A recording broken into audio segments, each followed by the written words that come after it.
มากินข้าวสวยนำกันเด้อพ่อแม่พี่น้องหมดสุคู่สู่คนมื้อนี้ก็สิมาเว้าเรื่องตะแกรงนึ่งข้าวสู่กันฟังมื้อนี้ก็ได้นึ่งใส่แบบนี้ไปคือเก่าพี่น้องเอ้ยเนื่องจากว่าหาซื้อหม้อบ่ได้เพราะว่าหยังเปลี่ยนหน้าตรงหน้าเตาใหม่แล้วก็หาซื้อหม้อซึ่งหม้อนึ่งข้าวบ่ได้พี่น้องเอ้ยจะแม่นยากลำบาก อันเมื่อก่อนน่ะเนาะยังบ่ได้เปลี่ยนหน้าตรงหน้าเตามันก็มีแบบว่าอั่นหม้อซึ่งหม้อนึ่งข้าวหั้นน่ะข้อยก็นึ่งไปได้ว่าซั่นซะเพราะว่ามันเป็นของเก่าของแก่ย่าเพิ่นก็ใช้หั้นน่ะว่าซั่นซะเนาะบัดนี้เปลี่ยนหน้าเตาแล้วก็ค่อนข้างจะหาซื้อยากพี่น้องค่อยไปฮอดในเมืองไปซุปเปอร์มาร์เก็ตหลายๆแห่งก็บ่มีแล้วก็อันสั่งช็อปไทยก็มีอยู่แต่ว่ามันก็บ่เข้าหน้าเตาตัวเองแบบว่าอันหม้อนึ่งข้าวคือบ้านเฮาหั้นนะบ่แม่นฮวดเด้อพี่น้องหม้อนึ่งข้าวแบบอัน ที่แบบว่าเราตั้งแล้วเราซุบใส่แล้วเอาอันฮอดเข้าซุบใส่หั้นน่ะเขาเจ้าก็บอกว่าอันมันใส่บ่ได้ข้อยก็เลยแบบว่าใส่ตะแกรงแบบนี้ไปก่อนว่าซั่นซะแต่ว่ามันก็สุกไวอยู่นะแต่ว่าก็ต้องแบบนึ่งน้อยๆมันจะค่อยสุกไวถ้านึ่งหลายนี่ค่อนข้างจะนานสุกแล้วก็ใช้เวลาหลายว่าซั่นซะแต่ถ้าหากว่าค่อยมีหม้อซึ่งหรือว่ามีหม้อนึ่งข้าวนี่ก็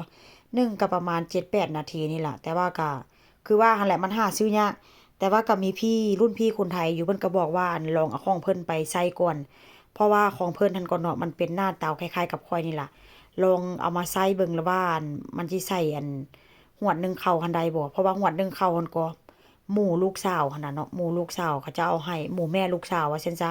แล้วอีกอย่างหมู่บ้านที่ว่าข้อยอยู่ประเทศลาวน่ะพี่น้องเขาเจ้าสานฮวดสานกระติบข้าวกระติบน้ำขายว่าซั่นซะเนาะเขาเจ้าก็เลยเอาให้ก็มีฮวดอยู่ในบ้านนี่ก็2หน่วยแต่ว่าก็บ่ได้ใช้จักเทื่อเอามาก็หลายปีแล้วว่าซั่นซะเนาะข้อยก็เลยแบบว่าอั่น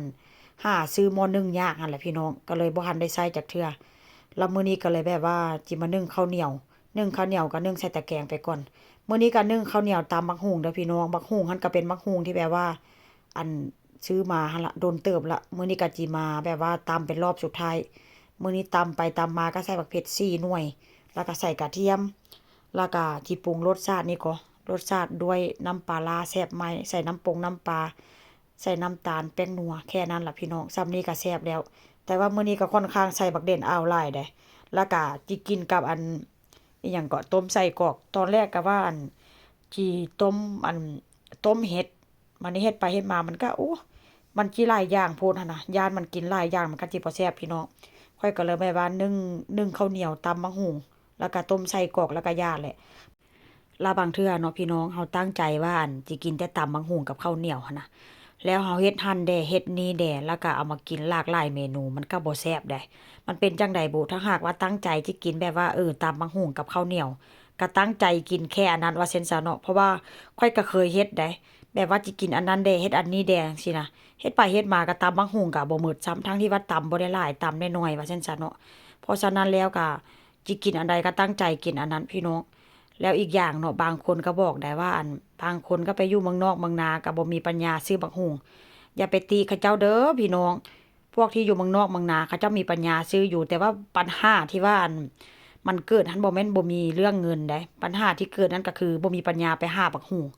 บางเทื่อไปหั้นมันก็บ่มีขายว่าซั่นซะมันก็เลยแบบว่าหากินยากเขาเจ้ามีอยู่แล้วเรื่องเงินซื้อบักฮอกบักหุ่งมากินหั่นน่ะแต่ว่าปัญหาแน่ๆมันคือบ่มีบักหุ่งขายพี่น้อง ค่อยไปนี่ก็พกดวงไปนำเด้บางเทื่อก็บ่ได้บางเทื่อก็ได้